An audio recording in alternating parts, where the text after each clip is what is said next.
बेचारी सौम्या भी क्या करेगी, हर लड़की को शादी करके जाना होता है, यही तो दुनिया की रीत है। तुम्हारे जाने के बाद वो ऐसा कह रहे थे। कृष्णा यहाँ अकेले आता तो कोई बात नहीं, पर तुम्हारे ससुराल से सब आकर यहाँ खड़े हो गए, अब उन सबसे दुश्मनी कर सकते हैं क्या? आखिर उसे उसी घर में जीना है, ऐसा कह रहे थे। उन्होंने गुस्से में आकर इतना कुछ कह दिया था, इस बात का बहुत दुख है उन्हें।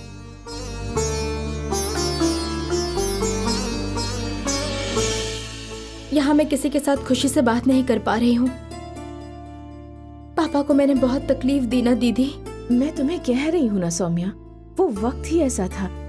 असल में उस वक्त पापा बहुत गुस्से में थे। अब अगली बार जब आओगी ना तो तुम्हें गले लगाकर तुम्हारा माथा चूम लेंगे वो। ठीक है, वो सब छोड़ो सौम्या, वहाँ तुम्हें कोई तकलीफ तो नहीं है ना? एक छोटी सी तकलीफ है दीदी। क्या हुआ सौम्या? मैंने उसी बारे में बात करने के लिए कॉल किया।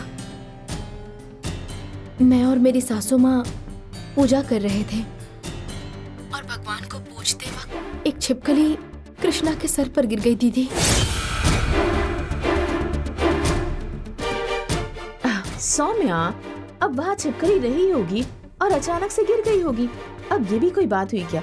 उसके लिए क्यों टेंशन ले रही हो? दीदी, छिपकली का सिर पर गिरना अपशकुन होता है ना, जान को खतरा होता है, ऐसा कैलेंडर में लिखा है। सौम्या, कृष्णा की जान को खतरा है, इसीलिए छोटी छोटी बातें भी होती है तो तुम बहुत घबरा जाती हो।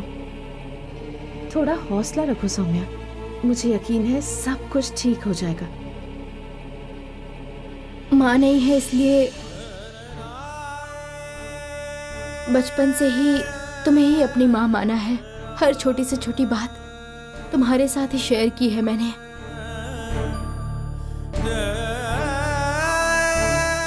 तुम्हें कोई तकलीफ नहीं होगी सौम्या, तुम हमेशा खुश रहोगी। All the best Soumya. Okay दीदी, अभी फोन रखती हूँ, बाद में बात करती हूँ। पापा से कह देना दीदी। हाँ, बाय सौम्या।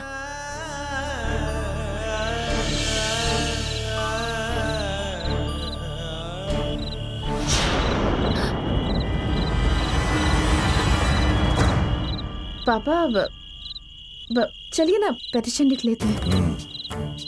फोन पर कौन था? पापा, मेरी फ्रेंड थी, जरूरी काम था उसे। ऑफिस में मेरे साथ काम करती थी, कोई प्रॉब्लम थी तो उसी के बारे में बात कर रहे थे। कोई छिपकली सर पर गिरी थी ऐसी बात कर रही थी तुम?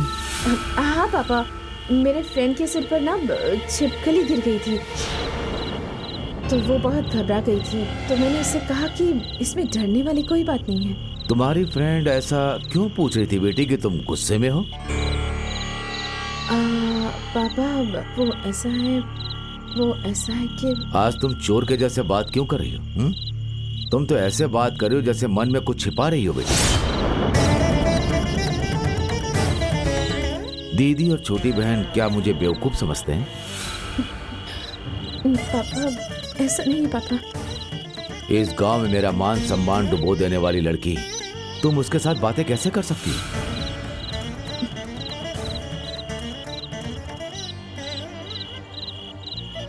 वो चाहे जैसी भी हो, तो हमारे घर की सदस्य है ना।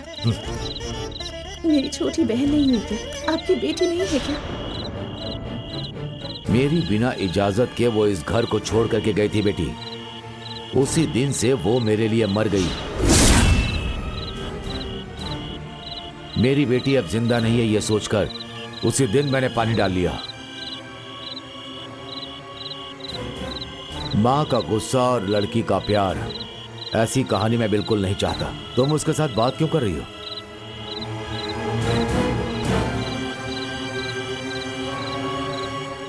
पापा, हम माँ के बिना पले बड़े हैं, हम दोनों एक दूसरे को सांत्वना देते हैं। आज उसके ससुराल में उसका पहला दिन है और पहले दिन ही वहाँ अपशगुन हो गया। वो कह रही थी कृष्णा के सिर पर छिपकली गिर गई। छोटी बच्ची है पापा, डर के मारे मुझे कॉल कर दिया। और आप चाहते हैं कि ऐसे वक्त पर मैं उससे बात ना करूं? उसकी जिंदगी की ऐसे खुशी के मौके पर मैं उसके मन को ठेस पहुंचाऊं? कहिए ना पापा, आपका ये गुस्सा बस कुछ दिनों के लिए है। कुछ दिनों बाद ये ठंडा हो जाएगा पापा, और उसके बाद सब ठीक हो जाएगा। कल अगर वो अपने बच्चे को लेकर आपके सामने खड़ी हो जाए तो क्या उस वक्त भी आप ऐसा गुस्सा दिखा पाएंगे? आप उसे घर से निकाल देंगे? क्या आप उस बच्चे को नहीं अपनाएंगे? एक औरत, एक दीदी और सौम्या की माँ जैसी होने के नाते मेरे कुछ फर्ज है पापा। मैं इस तरह से उसका साथ नहीं छोड़ सकती। मैं जो भी करती हूँ उसे चोरी, गद्दारी, चाहे जो भी कहिए, सौम्या के लिए मेरे दिल में जो प्यार है, उस प्यार की वजह से मैं आपसे झूठ कहने से भी नहीं हिचकिचाई। मुझे माफ कर दीजिए पापा, माफ कर दीजिए। मुझे एक बात अच्छे से समझ में आ गई है बेटी। तुम अपनी छोटी बहन के लिए हो और छोटी बहन तुम्हारे लिए है। नहीं पापा, इस घर में मैं अकेला ही हूँ बेटी। कोई बात नहीं, मैं अकेले ही जी लूंगा। पापा, पापा, पापा प्लीज पापा, पापा। हे कांस्टेबल, तुम्हें अपनी ड्यूटी निभाने नहीं आती है, ये हमारा है। जल्दी करो, बंद करो। कांस्टेबल, दरवाजा बंद करो। रुको, दरवाजा रुको। ऐसे तुम लोग दरवाजा क्यों बंद कर रहे हो? सर, 6 बजे के बाद पुलिस स्टेशन का दरवाजा खोल कर नहीं रखते हैं, बंद कर देते हैं। क्यों? सर, 6 बजे के बाद इस गांव में कोई भी कंप्लेंट करने नहीं आता। इस गांव का माहौल बहुत ही खराब है सर। उसके लिए पुलिस स्टेशन का दरवाजा बंद करके हम लोग ताश खेलने लग जाते हैं सर। भूख लगती है तो खाना खा लेते हैं। शर्म नहीं आती? सास का घर समझ रखा है क्या? पुलिस मतलब 24 घंटे जागते रहना चाहिए, जनता की सेवा करना, वही होता है सच्चा पुलिस वाला। एक पगार पर डबल ड्यूटी करने वाला होता है। फर्ज निभाना छोड़ दिया तो तुम पुलिस बनने के लायक नहीं होगे, ये बात याद रखना। सर, मैं क्या कहना चाह रहा था? बोलो, मुझे सब कुछ पता है। इस पुलिस स्टेशन में कोई नहीं आना चाहिए। ये चीता पांडे सब कुछ देख लेगा। तुम सब जा सकते हो। गेट खोलो, खोलो। चलता हूँ सर। चलता हूँ सर।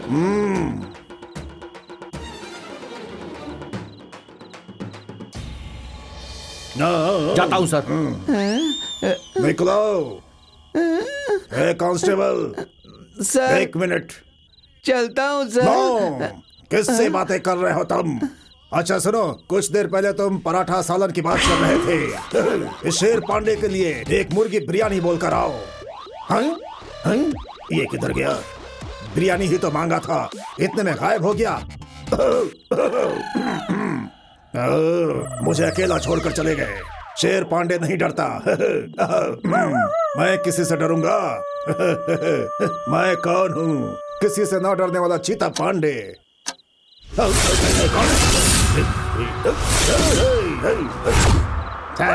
कुत्ते से डरूंगा मैं? ये सब मेरे साथ नहीं चलेगा।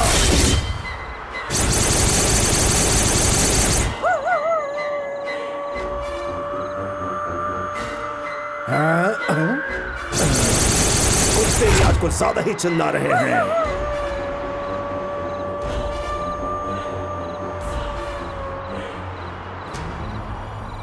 लगता है कांस्टेबल ने सही कहा था। ये गांव ऐसा ही है क्या? लगता है मैंने उन्हें बेवजह में भगा दिया।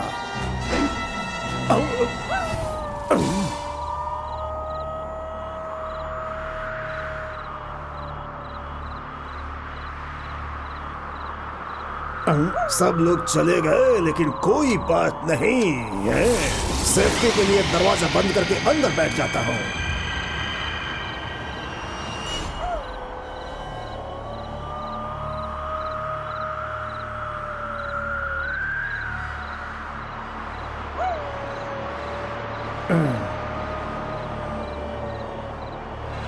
अच्छा हुआ किसी ने मुझे देखा नहीं।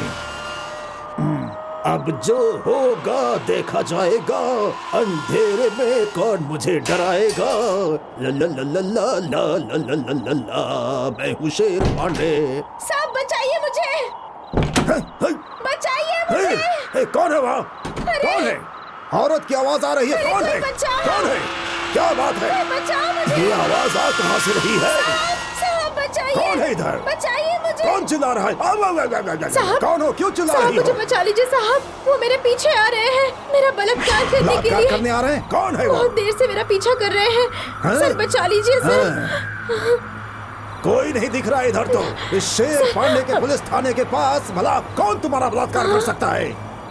वो लोग पीछे ही आ रहे हैं। पीछे आ रहे हैं? कौन आता है मैं भी देखता हूँ। उनकी तो मैं छक्के छुड़ा दूंगा। छोटी बहन तुम फिक्र मत करो, तुम्हारा बड़ा भाई तुम्हारी रक्षा करेगा। चिंता मत करो, अंदर जाकर आराम से बैठो। जाओ, Thank गो you, गो साहब। गो। चीता अपने इमोशंस को कंट्रोल कर। हाँ? यहाँ तो कोई नहीं है। हैं? वो तो कह रही थी कि लोग उसके पीछे ही आ रहे थे। कोई बात नहीं, उसे सुरक्षित कर दिया है। हैं? कोई आया तो उसे शूट कर दूंगा मैं। आई? आहा, मेरी बंदूक भी अंदर रह गई। आई? वो अंदर है, अकेली है, उसके अंदर जाकर के हिफाजत करूं क्या? ठीक है, या फिर बाहर रह करके पहरेदारी करूं? चलो ठीक है, एक काम करता हूं मैं। गेट बंद कर दूंगा तो बढ़िया हिफाजत हो जाएगी सेफ्टी के लिए। छोटी बहन, ओ छोटी बहन। है, कौन है? कोई नहीं। छोटी बहन, छोटी बहन, अरे डरो मत, अब कोई नहीं आएगा। सर कौन है वहाँ? शूट कर दूंगा। सुनो, एक लड़की चिल्लाती हुई अंदर आई थी। उसे 4 लोग बलात्कार करने के लिए दौड़ा रहे थे। उसकी सुरक्षा के लिए अंदर लॉकअप में बिठाया है। मुझे लगा कि तुम ही वो आदमी हो। सर आपने कहा दरवाजा बंद करने की जरूरत नहीं है और आप खुद ही दरवाजा बंद करके बैठे हैं। मुझे डर था सर। किसी से ना डरने वाला ये चीता पांडे लड़की की सेफ्टी के लिए दरवाजा बंद किया था। समझ गया सर, बहुत अच्छे समझे? से। सिनेमा में विलन से बचने के लिए हीरोइन हीरो के पास फंस जाती है, बिल्कुल उसी के जैसा ना सर। आप फंसने वाली लड़की के साथ दरवाजा बंद करके आहिस्ते से उसके अपने सीनियर से ऐसे बात करते हैं? छे, किसी से ना डरने वाला चीता पांडे नाम है मेरा। लोगों को डरा देता है। आज तक किसी लड़की के बारे में गलत नहीं सोचा, तो अब कैसे सोचेगा? फर्ज, ईमानदारी और वफादारी, इन तीनों के लिए ही जीता हूँ। अच्छा, देशी मुर्गी की बिरयानी मंगाई थी, वो कहाँ है? ये तो चाय है, बिरयानी कहाँ है? सर बिरयानी नहीं मिल रही थी, भूखे रहेंगे सोच कर इसीलिए चाय लेकर के आ चीता गया। पांडे को भूख नहीं है। ये चाय उस लड़की को दे करके आओ। जाओ ठीक है सर। जाओ।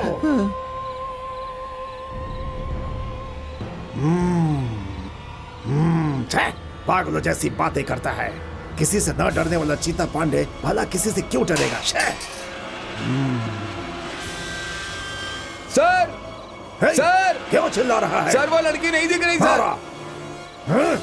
सर क्यों वो चिल्ला लड़की रहा अंदर है? नहीं दिख रही है सर। हाँ? अंदर नहीं है लड़की सर। लड़की नहीं दिख हाँ रही है? सर। काली साड़ी पहनी थी, इज्जत लूटने के लिए यहाँ भाग करके आई और बचाओ बचाओ चिल्ला रही थी। जाकर देखो, अंदर ही होगी। सर वो लड़की गायब है, इसीलिए मैंने आपसे कहा था कि 6 बजे के बाद पुलिस स्टेशन का दरवाजा बंद कर दीजिए। क्या बकवास कर रहा है? वो आने वाली कैसी लग रही थी सर? काली साड़ी पहनी थी, सुंदर और जवान भी थी। कुछ लोग उसकी इज्जत लूटना चाहते थे, इसलिए मैंने उसे बचा लिया। 1 मिनट रुकिए सर। आइए आइए आइए आइए।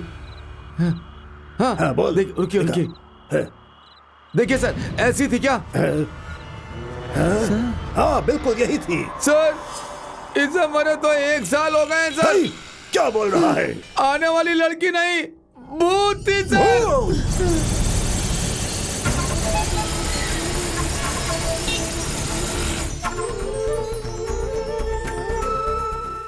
कॉफी। आपने तो सच में कमाल कर दिया मैडम, आप बहुत अच्छी एक्टिंग करती हैं। आपकी एक्टिंग देखकर मुझे तो सच में लगा था कि आपकी तबीयत खराब हो गई है। मेरे बेटे ने सच में यकीन कर लिया ना डॉक्टर। हाँ करेगा कैसे नहीं, वो बहुत घबरा गया था। तुम्हारी माँ को हाई प्रेशर है ऐसा कहते ही वो बहुत घबरा गया और मेरी माँ ठीक तो हो जाएगी ना ऐसे सवाल पूछने लगा। आपके बेटे को देखकर मुझे भी बहुत बुरा लगने लगा। आपका बेटा आपसे सच में बहुत प्यार करता है मैडम।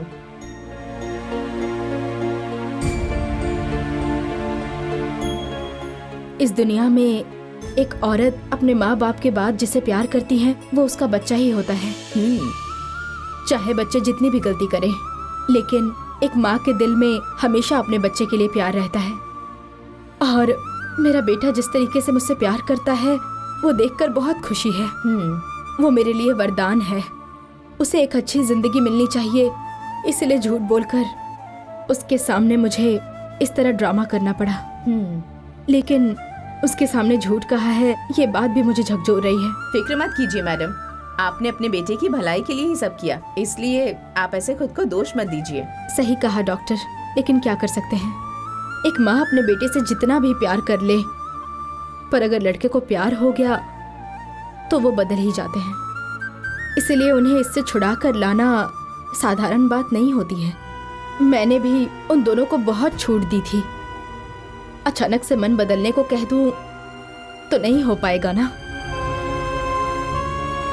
दूसरा रास्ता ना होने के कारण मेरे बेटे से झूठ कहना पड़ा। अगर दूसरी कोई वजह होती तो मैं भी कभी नहीं मानती। उससे शादी की तो आपके बेटे की जान को खतरा है, ऐसा ही कहा था ना आपने। सिर्फ दवाइयाँ देकर जान बचाना ही डॉक्टर का काम नहीं है। अगर उसकी जान बचाने के लिए झूठ भी बोलना पड़े तो ये भी डॉक्टर के लिए एक तरह का ट्रीटमेंट ही होता है। इसलिए प्रभा की माँ के कहने पर मैंने आपकी मदद की। अगर इस ड्रामा को कंटिन्यू रखना है तो जो विटामिन की टैबलेट मैंने दी है वो आप खाते रहिएगा। जरूर डॉक्टर, आपकी मदद के लिए बहुत शुक्रिया। शुक्रिया किस बात का मैडम। ठीक है, आपके बेटे का आने का टाइम हो गया, अब मैं चलती हूँ। नहीं, वो ऑफिस जाता है तो शाम को ही आता है। आप रुक कर खाना खाकर जाइए। नहीं, अब आपके बेटे की शादी में ही खाना खाऊंगी। आप तो बस उसकी शादी तय कीजिए। चलती हूँ मैडम।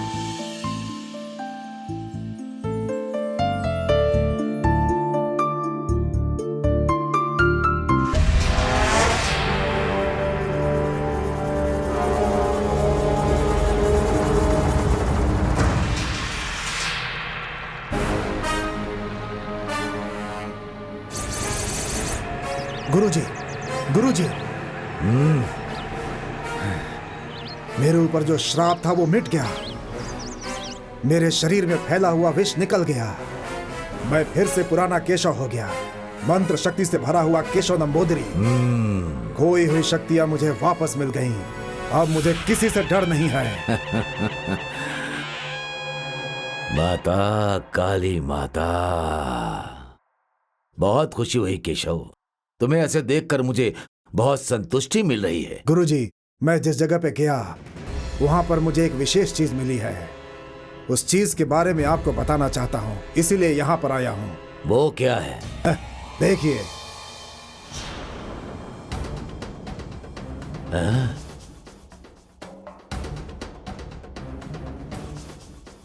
केशव, ये तो नागमणि है गुरुजी। ये तुम्हें कहां से मिला? केशव, तुम बहुत बड़े खिलाड़ी हो। नागमणि को रखने वाले के शक्ति के सामने इस संसार में और कुछ भी नहीं होता। किसी भी मंत्र को तुम इससे बहुत जल्दी सीख सकते हो। कैसी भी माया हो, हम उसे जल्दी समझ जाते हैं। हवा में लुप्त हो सकते हो, एक स्थान से दूसरे स्थान जा सकते हो। अब ये तुम सही से कर पाओगे केशव?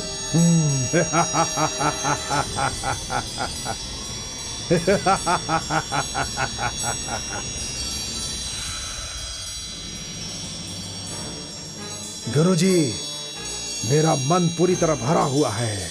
उस गंगा माँ ने मेरे जैसे जीतने वाले को हार का मुंह दिखाया था। मेरे अंदर मरने का भय पैदा कर दिया था।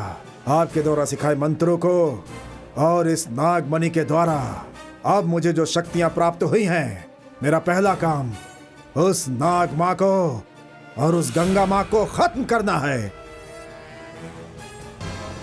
यही मेरा पहला लक्ष्य है। उसके बाद सप्त कन्याओं की मूर्तियों को ढूंढ निकालूंगा और अपनी जगह पे लाके प्रतिष्ठित करूंगा। यही मेरा लक्ष्य है गुरुजी। आप जब तुम सोचोगे वही होगा। खुशी खुशी जा सकते हो। अच्छा, उस नागमणि को लेने के बाद तुमने उस नाग को मार डाला ना? नहीं गुरुजी। हाँ?